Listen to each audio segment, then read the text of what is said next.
nuestras Biblias en Salmo 126. Dios ha estado recalcando sobre este salmo en los últimos servicios, ¿verdad? Incluyendo tal vez los últimos dos servicios del año pasado, el ayuno del año pasado. Yo quiero leerla en la Nueva Traducción Viviente. No sé cuántas versiones hay de estas aquí en la iglesia, pero yo quisiera, tú lo tienes acá, por favor. Los que tienen otra versión, por favor, que no sea Nueva Traducción Viviente, léanla aquí enfrente, por favor. Yo quiero leer esta versión. Amén. Salmos 126. Vuelvo a decirles, el que no tenga Nueva Traducción Viviente, por favor, aquí vamos a leerla en esa versión.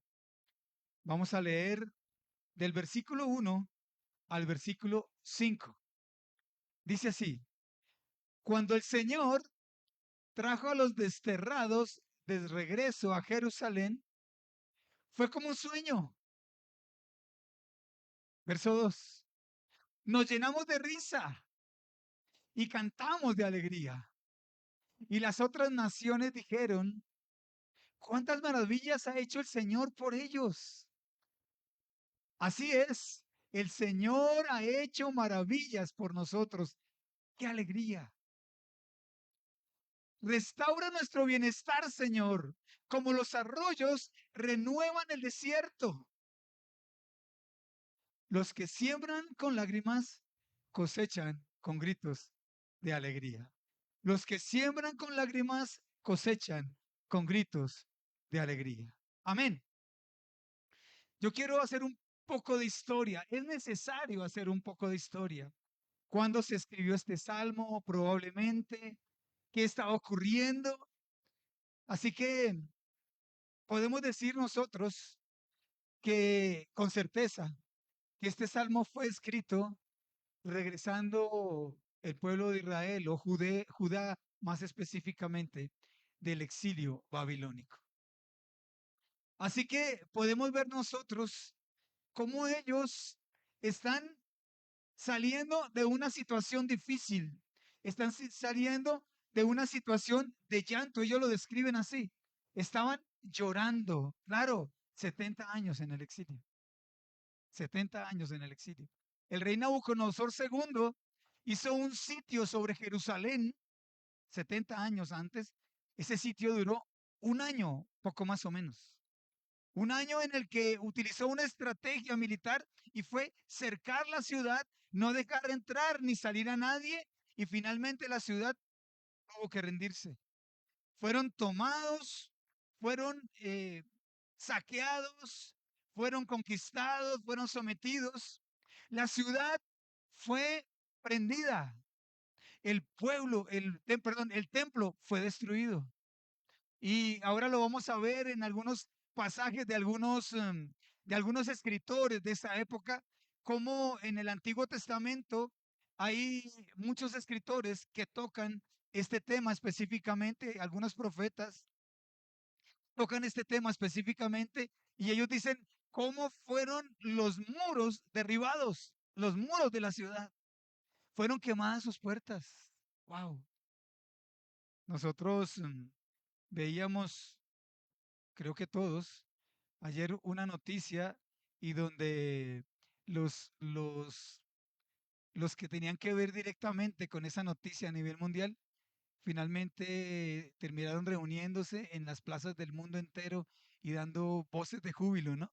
Yo veía este salmo en ellos. Y muchos de ellos, yo supongo que son los cristianos, supongo que son los cristianos, decían: Dios nos escuchó. Dios trajo una respuesta a nuestras oraciones. ¿Sabes?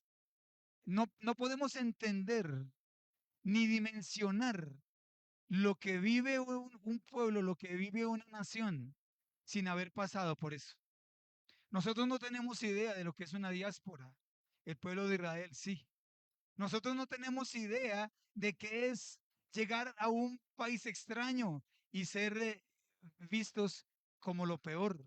Nosotros no tenemos idea qué es ser subyugados. Por eso tenemos como tan, voy a utilizar una frase, como tan livianamente algunas cosas que estamos viviendo. Somos dados a vivir nuestra tranquilidad, somos dados a vivir en medio de nuestra comodidad y no pensamos en que nuestra tranquilidad y nuestra comodidad es un bien que Dios nos ha regalado. Así que tenemos que ser agradecidos. En el Salmo 126, y ahora quiero retomar la versión Reina Valera. Los que tienen la Reina Valera, por favor, van a leerlo. Y dice así en el nombre del Padre, del Hijo y del Espíritu Santo: cuando Jehová hiciere volver la cautividad de Sión. Sión, es decir, Jerusalén estaba cautiva. Jerusalén estaba siendo doblegada. Se llevaron los, las personas más importantes, las personas más inteligentes, los jóvenes de las ciudades, de las familias, los jóvenes de cada una de las ciudades de Judá. Se llevaron las personas que prometían y dejaron los viejos, dejaron los inválidos, dejaron aquellas personas que tal vez no eran productivas. Imagínate un país lleno de personas que no podían trabajar. Imagínate ese escenario. Y los intelectuales, las personas que prometían, las personas brillantes, ya no estaban en el país. Ya se los habían llevado. Entre ellos se llevaron a Daniel, un hombre o un muchacho en esa época, un joven prometedor, un joven que tenía un futuro brillante. Y con él también se llevaron a sus amigos. Sadrach, Mesach y Abed-Nego. Se los llevaron y estaban llorando, todo el pueblo estaba llorando, todo el pueblo estaba compungido. Vamos a ver algunos pasajes que nos dicen cuál era la magnitud de lo que estaba ocurriendo. Nosotros vemos ese tipo de cosas como tan livianamente, vemos esos episodios de la historia de una manera fugaz. Dicen por ahí que una frase que me encanta porque es tan real. Aquellos que olvidan la historia tienden a repetirla, ¿no? Y eso es lo que está ocurriendo en muchos lugares del mundo. Estamos olvidando la historia. Y yo no sé si es culpa nuestra, puede ser culpa nuestra, que no le estamos transmitiendo a nuestros jóvenes cuál es nuestra historia, porque hay cosas que nosotros comentamos con ellos y ellos no tienen absolutamente idea de lo que les estamos hablando, pero es nuestra obligación transmitirles cuál es nuestra historia y cuál fue la consecuencia de haber vivido eso. Creo que es algo que tenemos que hacer, creo que es algo que no podemos dejar pasar por alto. Vamos en primer lugar al libro de Segunda de Reyes, por favor. Yo quiero hacer un, eh, un repaso tratando de que ustedes entiendan cuál era el llanto al cual se refería el escritor del Salmo 126. ¿Cuál era la situación a la que él se estaba abocado para escribir lo que escribió? Y dice así el Segunda de Reyes, les dije, el capítulo 25. Este capítulo describe cuál fue el episodio, cómo fue la caída de Jerusalén, cómo fue la caída de Sión. Recordemos que está hablando, déjamelo por favor, en el anterior, ¿lo puedes pasar rápidamente? Está hablando del cautiverio de Sión, del cautiverio de Jerusalén. Sión es la ciudad de David. Ok, dice así. Quiero leer a partir del verso 1. Por favor, pongamos o prestemos mucha, pero mucha atención. No sé si en lugar de cada uno leer una versión, ustedes están atentos a lo que yo estoy leyendo. Por favor, voy a leerlo en Reina Valera. Voy a leerlo en Reina Valera. Hoy más que nunca estoy como insistente en esto, ¿no? En las versiones. Dice así, préstenme atención, por favor. Aconteció a los 9 años de su reinado, en el mes décimo, a los 10 días del mes, que Nabucodonosor, rey de Babilonia, este es Nabucodonosor segundo, vino con todo su ejército contra Jerusalén y la sitió y levantó torres en contra y a su alrededor. ¿Ok? Es decir, Tenemos un personaje que es Nabucodonosor II, tenemos entonces la ciudad de Jerusalén y Nabucodonosor con todo su ejército viene y la cerca, rodea la ciudad. Una ciudad rodeada, vuelvo y digo, vuelvo y les explico. Una ciudad en la que no se podía entrar y de la que no se podía salir. Es decir, no había comercio. Cuando fueron rodeados, ellos quedaron cercados con solamente lo que tenían dentro de la ciudad. Imagínense esta situación tan terrible. Hay otros pasajes que lo describen de una manera tenebrosa, que es lo que probablemente va a ocurrir a Jerusalén cuando el anticristo venga aquí a la tierra. Algo muy similar va a ocurrir. Y estuvo la ciudad sitiada hasta el año 11 del rey Sedequías. Esto solamente es una referencia histórica.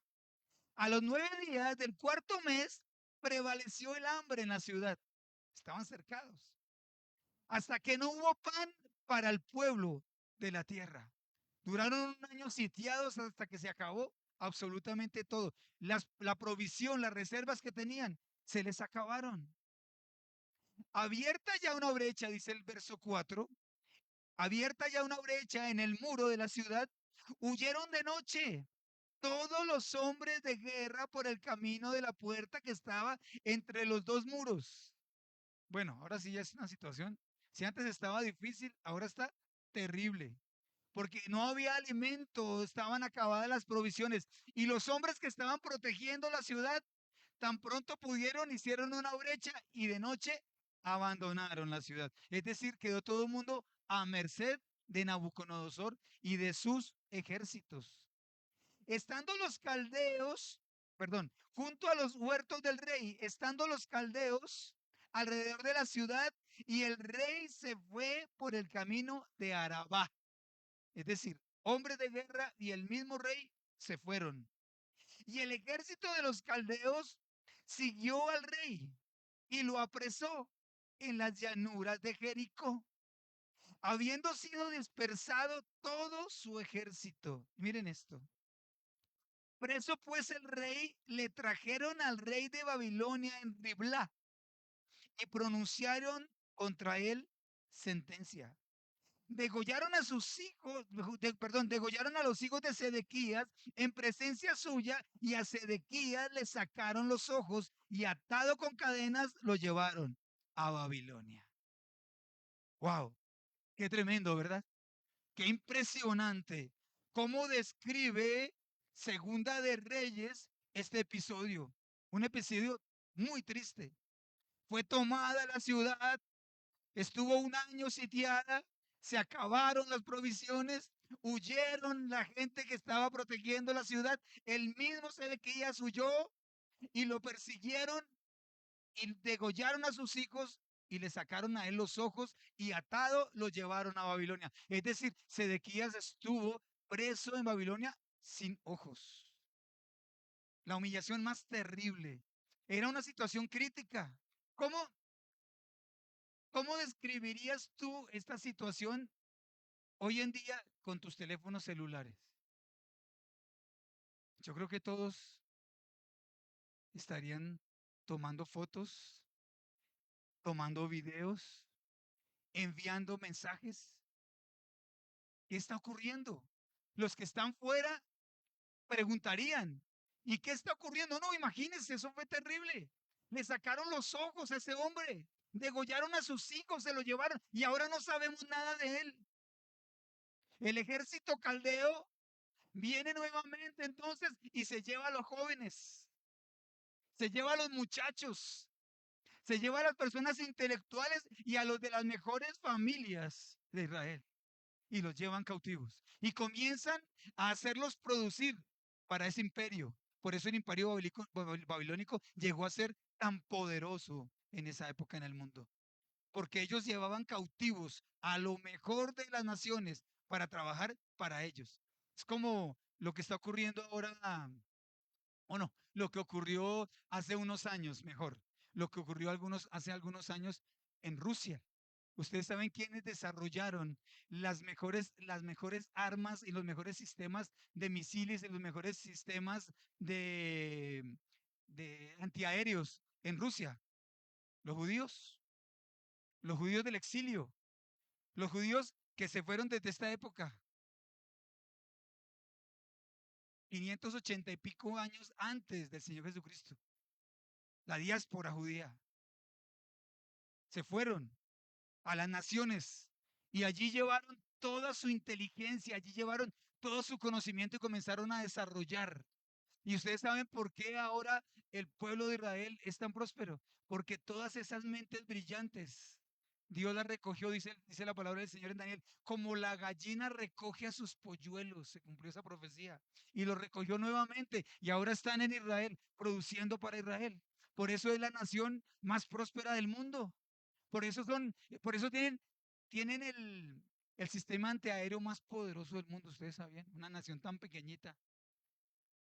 Hace unos meses estaban recibiendo de cuatro frentes de batalla, misiles, y a todos les hicieron frente. A todos les hacían frente. Uno que otro, después de miles de misiles, uno que otro caía. Pero como Dios está con ellos, no caía en sitios poblados, caía en sitios donde había solamente un terreno baldío. Así que se los llevaron. Y miren, recuerden, ¿no? Para poder entender qué ocurrió con Sión en ese momento, tenemos que tener presente Segunda de Reyes capítulo 25. En segundo lugar, vamos por favor a Lamentaciones. ¿Ustedes saben por qué se escribió el libro de Lamentaciones? Porque es el libro que se escribió teniendo en cuenta el exilio en Babilonia. Lamentaciones lo escribe Jeremías, es decir, es la continuación de Jeremías. ¿Y dónde queda, dónde comienza Lamentaciones? Exactamente donde termina Jeremías. Es impresionante.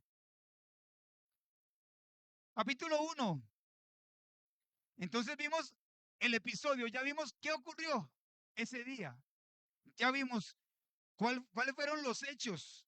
Ahora vamos a ver una lamentación de Jeremías sobre la ciudad. Dice, versículo 1 del capítulo 1. Y él se lamenta de esta manera. Dice, ¿cómo ha quedado sola la ciudad populosa? La grande entre las naciones se ha vuelto como viuda. No la describe de otra manera. Parece una viuda, Sión. Parece una viuda. ¿Y cómo están las viudas o las que recientemente son viudas? Lloran. La viuda se siente desamparada. La viuda se siente triste. La viuda se siente como sin una directriz. Se siente sola. Así estaba Jerusalén. La grande entre las naciones se ha vuelto como viuda. La señora de provincias ha sido hecha tributaria. Miren esto. Después de ser una gran nación, después de ser una gran ciudad, ahora rinde tributos a otro. Wow, tremendo. Aunque esto cambia después de los años. ¿Cómo sería de bueno que tuviésemos el tiempo para ver la reconstrucción de todo esto? Dice el versículo 2, amargamente llora en la noche y sus lágrimas están en sus mejillas. No tienen quien la consuele de todos sus amantes, todos, es decir, todos los que la querían. Cuando tú estás en el mejor momento de tu vida, tú tienes amigos. Todos son tus amigos, todos quieren ser tus amigos. Porque en tu casa hay fiesta, porque en tu casa hay provisión, porque hay para todos. Pero cuando tú te quedas sin nada, absolutamente nadie te vuelve a llamar. ¿Quién ha vivido esa situación? Yo la viví, yo la viví. Antes de mi accidente, el hombre que tenía más amigos en el mundo y el que difícilmente podía tener el celular callado era yo. En el momento en el que yo me accidenté, jamás volví. El día que yo me accidenté, perdí todos mis amigos y toda mi familia, exceptuando la familia que ustedes ven aquí en la iglesia. Perdí absolutamente a todos. 18 años después, ¿qué día me puse a hacer un conteo? 18 años después de mi accidente, no he recibido una llamada. No he recibido una llamada, ni de mis amigos, ni de mi familia. Aclaro, entre comillas, exceptuando los que ustedes ven en este lugar. Amén. Judá ha ido en cautiverio a causa de la aflicción y de la dura servidumbre. Ella habitó entre las naciones y no halló descanso.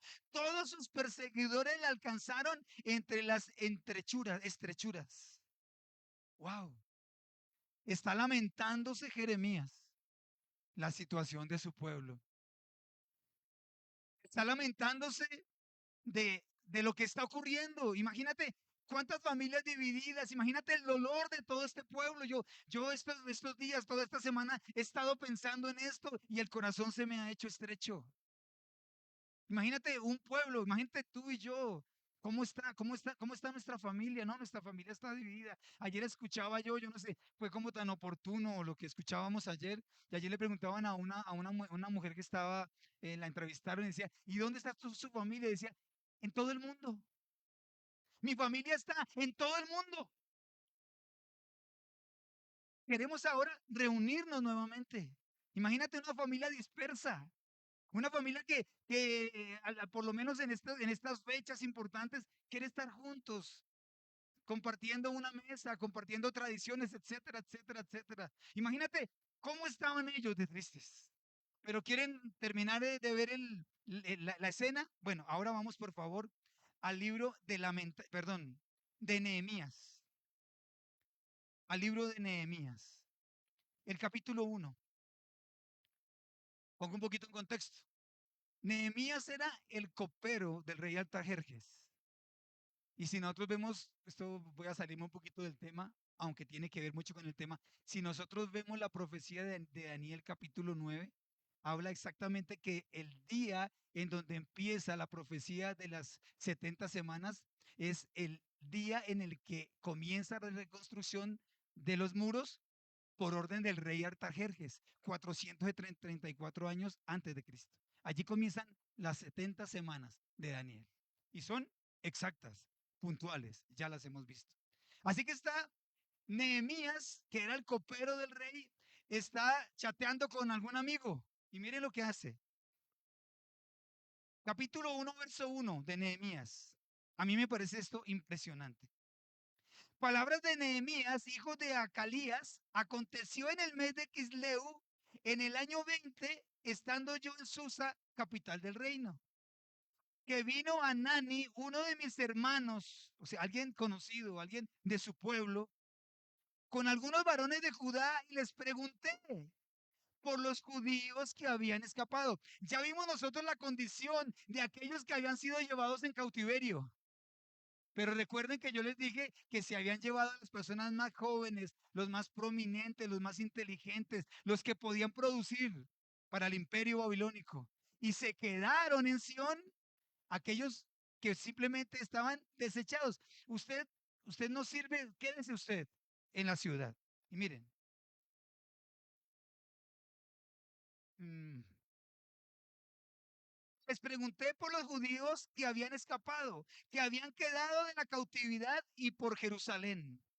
Y me dijeron, es decir, esta es la escena de lo que estaban viviendo en Jerusalén. El remanente, los que quedaron en la cautividad allí en la provincia, están en gran mal y afrenta. Y el muro de Jerusalén derribado y sus puertas quemadas a fuego.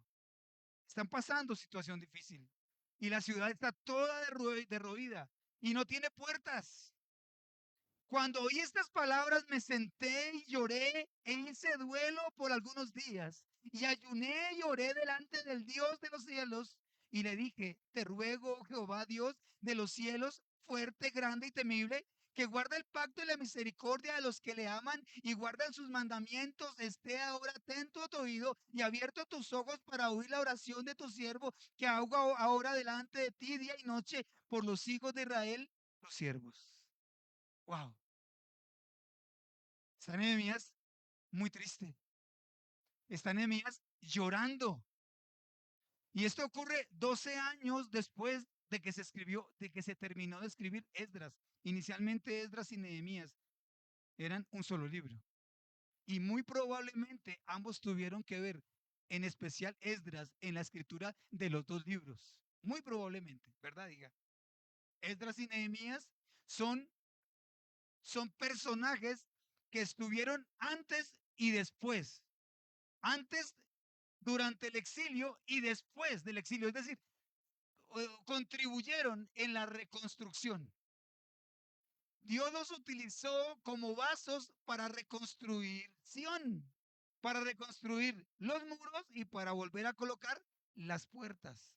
Si tú ves, si tú lees atentamente, juiciosamente el libro de Nehemías, te das cuenta cómo Dios propició absolutamente los materiales y todo para volver a reconstruir, porque para Dios y para la ciudad y para los habitantes de la ciudad era muy importante las puertas. Imagínate una casa sin puertas. Eran ciudades fortificadas, las cuales era indispensable tener unas buenas puertas, porque las puertas daban seguridad, porque las puertas daban privacidad. Este es mi pueblo, estos somos nosotros. Es más, se cerraban las puertas a ciertas horas de la tarde o a ciertas horas de la noche. Si, si como en algunos casos, en algunos hogares, ¿no? Si no llegas a las 6 de la tarde, ya no vengas por aquí. Así tiene que ser. Ok, esa es la disciplina, ¿verdad? La disciplina se tiene que cumplir. Ok, wow, qué tremendo. Estamos viendo entonces la condición de un pueblo. Y si vamos nosotros nuevamente al capítulo 126 de Salmos, vamos a unir un poco todo esto. 126 de Salmos. Está hablando entonces el salmista. Cuando Jehová hiciere volver a Sión la cautiva, podemos parafrasearlo de esta manera, seremos como los que sueñan, o como dice en la, nueva traducción viviente, en la traducción, nueva traducción viviente, o aquí está. Mira, será como un sueño, creeríamos que estamos soñando. Yo creo que nos ha ocurrido muchas veces cuando salimos de una prueba, cuando de repente Dios hace así con su mano. Dios dice, hasta aquí llegaste. Dios dice, te voy a hacer un milagro. Dios dice, a partir de ahora tu situación cambia. A partir de ahora tú vas a vivir otra cosa. ¿Tú crees que estás viviendo un sueño? ¿Te parece estar viviendo un sueño? Saliste de una pesadilla, ahora estás viviendo un buen sueño. Lo que tanto soñé por tanto tiempo, lo que tanto soñé por tantos años, ahora es realidad. La promesa se hizo realidad. Estoy viviendo lo que Dios me prometió. ¿Cuántas veces me dieron profecía ahí en la iglesia? ¿Cuántas veces la pastora habló que Dios tenía algo para mi vida? Y yo lo creí, muchas veces no lo creí mucho, muchas veces viví en esa profecía, muchas veces lo dudé, muchas veces, pero finalmente llegué. Ahora lo estoy viviendo. Se hizo realidad en mi vida. Cuando tú sales de una situación difícil, de un momento de aflicción, parece que tú estuvieras soñando. Entonces retomemos, leámoslo en nuestra nueva traducción viviente. Cuando el Señor trajo a los desterrados de regreso a Jerusalén, fue como un sueño, como si estuviésemos soñando. No lo creíamos. Verso 2. Nos llenamos de risa y cantamos de alegría. Nos llenamos de risa y cantamos cánticos de alegría. Pusimos nuestro equipo a todo volumen con música de danza. Aunque hay muchos que ponen el volumen con una tremenda ranchera, ¿no? De alegría y un tremendo vallenato. Lo he sabido, lo he sabido. Aquí llegan noticias que ustedes no se imaginan. Aquí llegan cosas sin estarlas preguntando, sin estarlas preguntando. Aquí llegan noticias de los 4 puntos cardinales, de cómo las personas dejan. Yo he visto la bendición como cuando tú tienes un helado. El Señor te regala un helado, un buen helado. Imagínate lo del sabor que tú quieras. Y te dicen a ti, esa es la respuesta. Y te dicen a ti, ahora aderézalo con lo que tú quieras. Hace poco me fui con mi nieta, que estuvo unos días aquí en mi casa, y nos fuimos ella y yo a comer helado. Sobre todo ella más que yo. Y nos fuimos a comer helado y me dijo, ¿qué puedo pedir? Le dije, pide lo que tú quieras. Y pidió el helado que quiso, de los sabores que quiso. Y le dije, ahora le dijo la niña de los helados, le dijo, ahora, ¿qué quieres agregarle? Y ella dijo, yo quiero ositos de, gomas de ositos. Y le puso chispitas y le puso, y yo veía a mi nieta como aquel que recibe la bendición de Dios. Tiene el helado, tiene la bendición. Y ahora le dicen, ¿y ahora con qué lo quieres aderezar? Y hay muchos que le ponen vinagre al helado. Qué triste. Iglesia, qué triste. Qué triste que a veces dañamos nuestra bendición. Eso se llama falta de administración de una bendición. ¿Sabes por qué Dios nos demora las bendiciones? Hasta que entendamos que el aderezo final lo ponemos nosotros. Que de ti depende de que esa bendición siga fluyendo.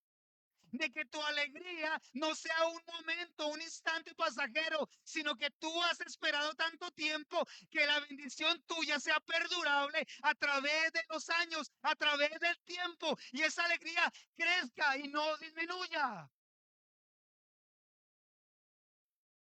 Seremos como los que vieron un sueño.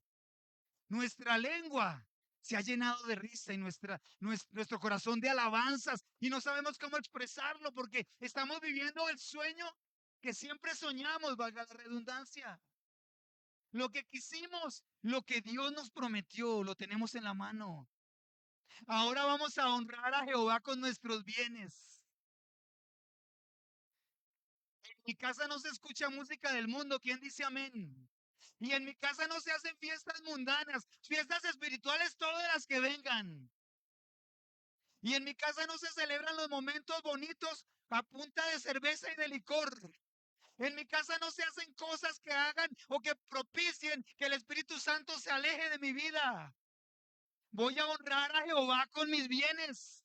Estoy gozoso y lo voy a honrar a Él. ¡Wow! ¡Qué tremendo! ¡Wow! Así podemos disfrutar entonces de ese sueño, de que ese sueño, de que podamos seguir viviendo en el sueño. Y que cada vez nuestra vida sea un sueño, una promesa cumplida. No dejan de haber dificultades, no dejan de haber problemas. Pero que la mano de Dios no se aleje de nosotros. Continuamos. Nos llenamos de risa y cantamos de alegría. Y las otras naciones, es decir, todos los que nos ven, todos los que nos rodean, dijeron, cuántas maravillas ha hecho el Señor por ellos. Cuántas, para nuestras personas que nos conocen, para nuestra familia, para nuestros vecinos, nuestros allegados. ¿Cuántas veces somos nosotros testimonio? ¡Wow! Dios los sacó a ellos de la miseria. Tenían un hogar destruido y Dios les regaló un lindo hogar. Ahora se aman. Dios les regaló hijos, Dios les regaló nietos.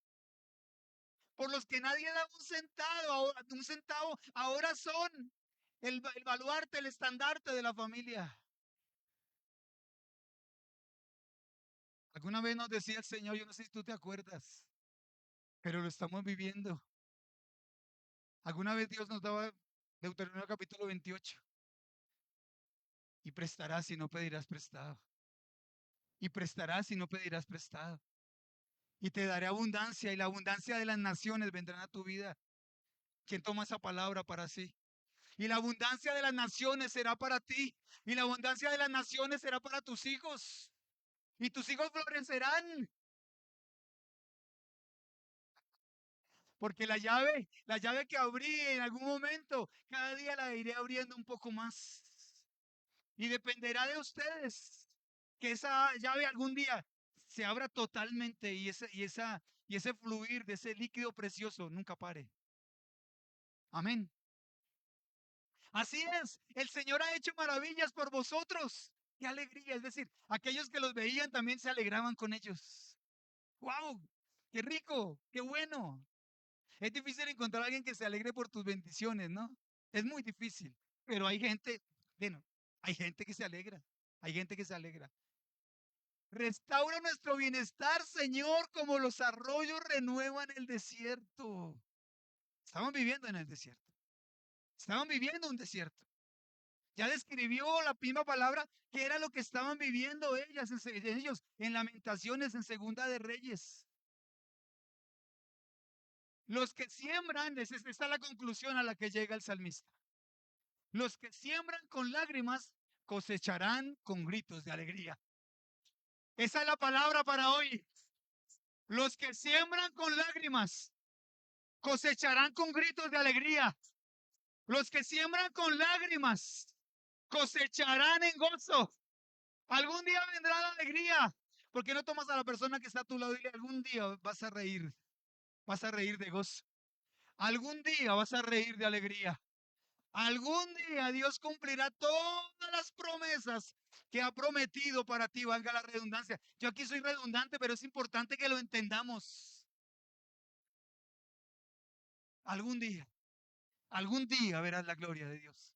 Algún día estarás viviendo como en un sueño. Algún día serás el objeto de las bendiciones de Dios, si lo dije bien. Serás el objeto de las bendiciones de Dios. Bueno, y definamos un poco entonces qué es lágrimas. Las lágrimas son una situación difícil. Las lágrimas brotan en medio del proceso. ¿Quién ha vivido un proceso aquí? Los procesos te hacen salir lágrimas. Cuando tú estás en el proceso, lloras fácilmente. ¿Tú has hablado con alguien que está pasando una situación difícil? Llora y llora y llora. Todo lo hace llorar. Mi padre era el hombre más duro de corazón. Mi padre era un hombre, yo me atrevería a decir que insensible por muchos años. Y ahora mi padre llora por todos y por todo. Es el viejito más llorón y más dulce que ustedes puedan conocer. Entre otras cosas, dejó de venir porque su situación médica se lo impedía. Está asistiendo a una iglesia muy cerca de su casa, donde no tiene que caminar tanto. Es más, se lo sugirió mi hermana, porque no sé si ustedes se enteraron, pero muchas veces, muchos domingos que estábamos en servicio, él tuvo incidentes a los cuales tuvieron que acudir Laurita, Allison, Cristina, creo. Bueno, salían a correr a auxiliarlo porque tuvo incidentes que le causaron afectación a su salud. Pero ahora tú lo ves llorar, sensible su corazón, porque ha pasado por el desierto. Yo lo veo más preparado que nunca para la presencia del Señor. Yo lo veo más preparado que nunca para ese encuentro con su Creador. Y ese es el propósito de la prueba. El propósito de la prueba no son las bendiciones aquí en la tierra, son nuestra salvación. ¿Cómo les parece eso? El propósito de la angustia es prepararnos para la vida eterna. Lo que ocurre, lo que ocurre es que después del proceso, todas aquellas añadiduras llegarán a nuestra vida. Pero el propósito principal de nuestras lágrimas es nuestra eternidad. Ese es el propósito, prepararnos para la eternidad. Las lágrimas son aquel tiempo de escasez. Las lágrimas son aquel tiempo de angustia. Las lágrimas son aquel tiempo en donde cuentas monedas. Muchos somos expertos en eso, ¿verdad? O hemos sido expertos en eso. O Dios nos vuelve expertos en eso. Tú eres bueno, Señor. ¿Cómo hay de, cómo hay de diferentes procesos, pero todos cabemos en el mismo molde, ¿verdad? Me alegra verlos a ustedes, porque sé que si estamos en ese proceso es porque viene, viene la bendición, viene el cambio de las lágrimas al regocijo. Y se los aseguro yo hoy. No sé qué va a ocurrir en el mundo entero este año, pero Dios me dijo que íbamos a estar guardados de su mano, que íbamos a estar protegidos por Él. No importando que caigan 1000 y 10.000 a nuestra diestra, a nosotros no nos hará daño porque Dios es nuestro protector, es nuestro amparo, Él es nuestra fortaleza, nuestro pronto auxilio en medio de las tribulaciones.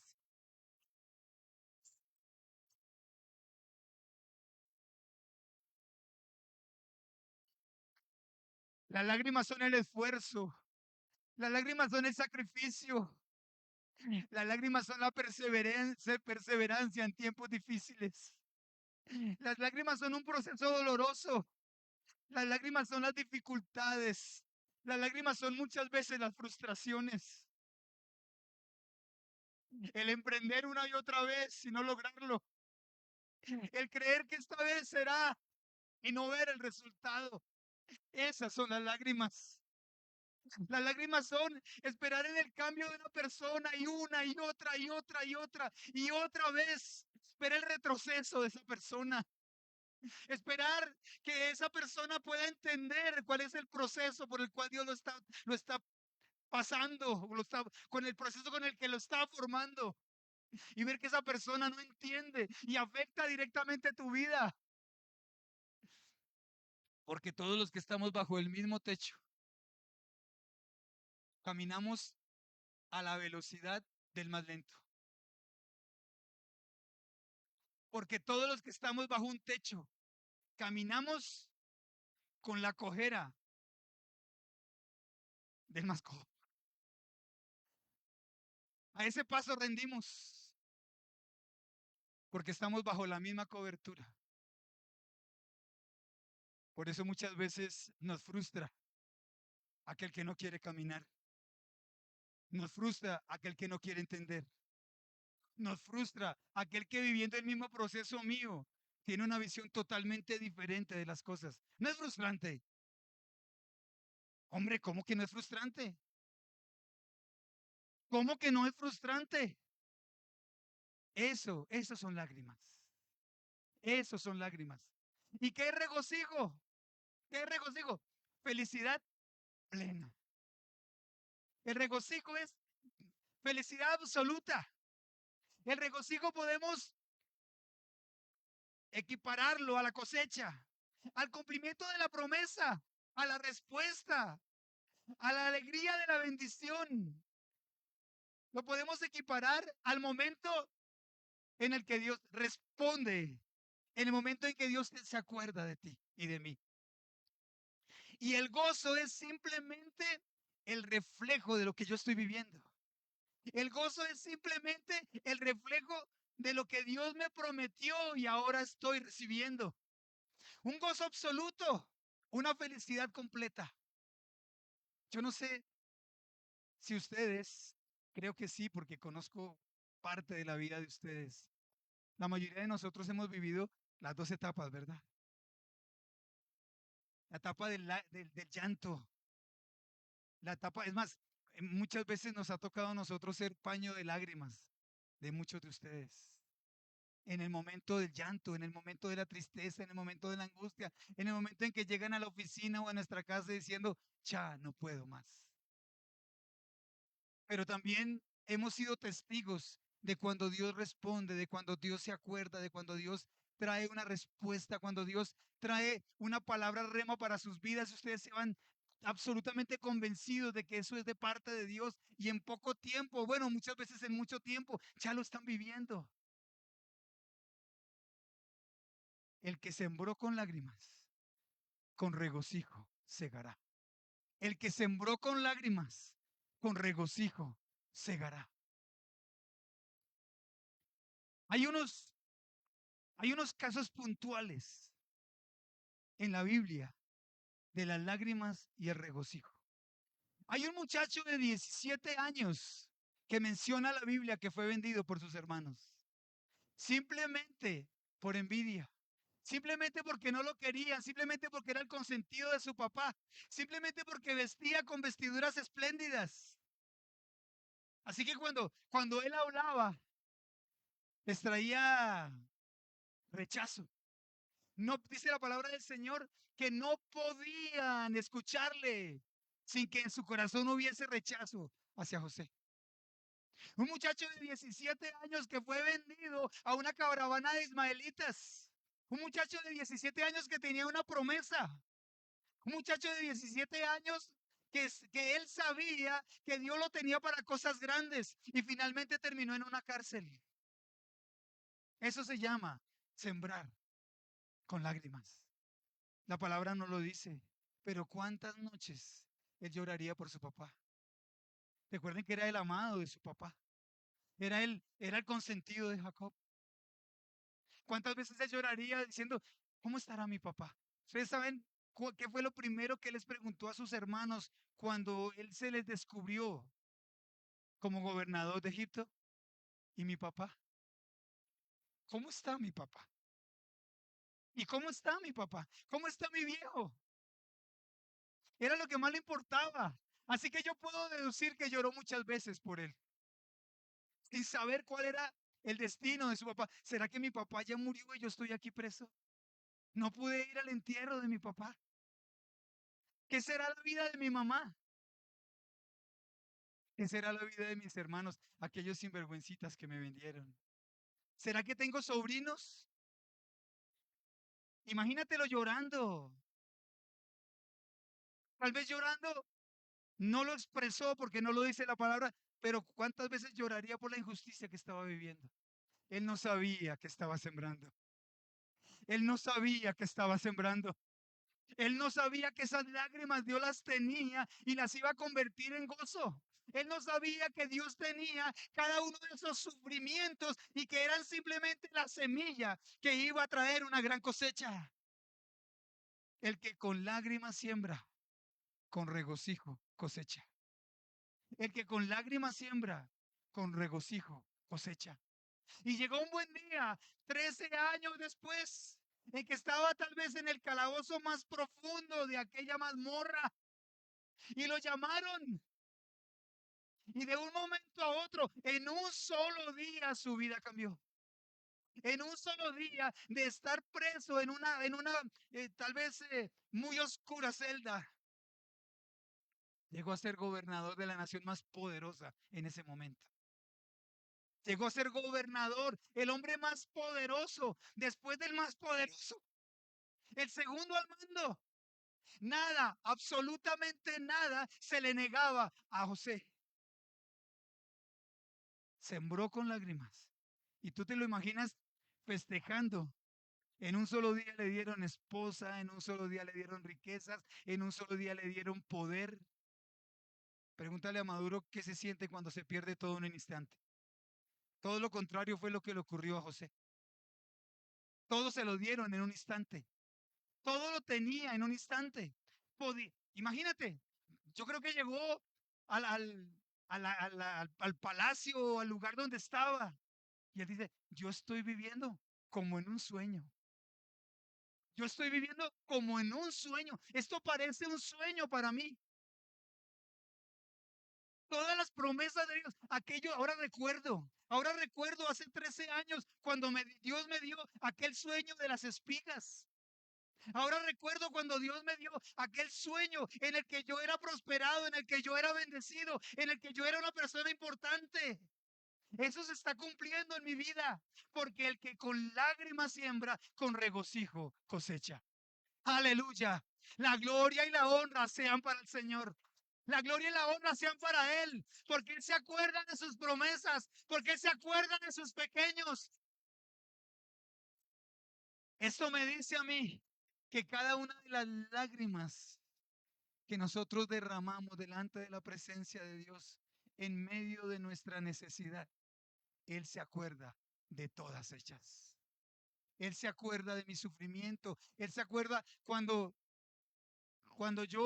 tú en tu habitación nos arrodillamos en, en, en el final de nuestra cama y derramamos nuestro corazón contándole nuestras necesidades.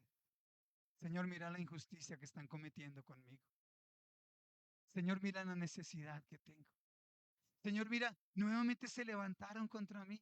Señor, mira, aquella paisana, aquel paisano no quiere dar la talla, Señor, y yo estoy sufriendo las consecuencias. Señor, nuevamente, otra vez yo pensé que esto estaba ya resuelto. Y otra vez estoy viviendo la misma situación. ¿Tú sabes cuántas deportaciones hubo de los habitantes de Judá a Babilonia? 3 grupos de deportaciones. Y yo me imagino que los primeros dirían, esto va a pasar.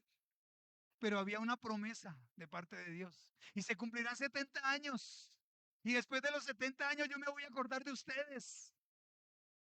Y dice el salmista, y cuando volvimos del cautiverio, había risa. Cuando volvimos del cautiverio, éramos como los que estaban soñando, no creíamos lo que estábamos viviendo. 70 años después, Dios se había acordado de aquellos que había hecho cautivos. Amén. Recuerdo una palabra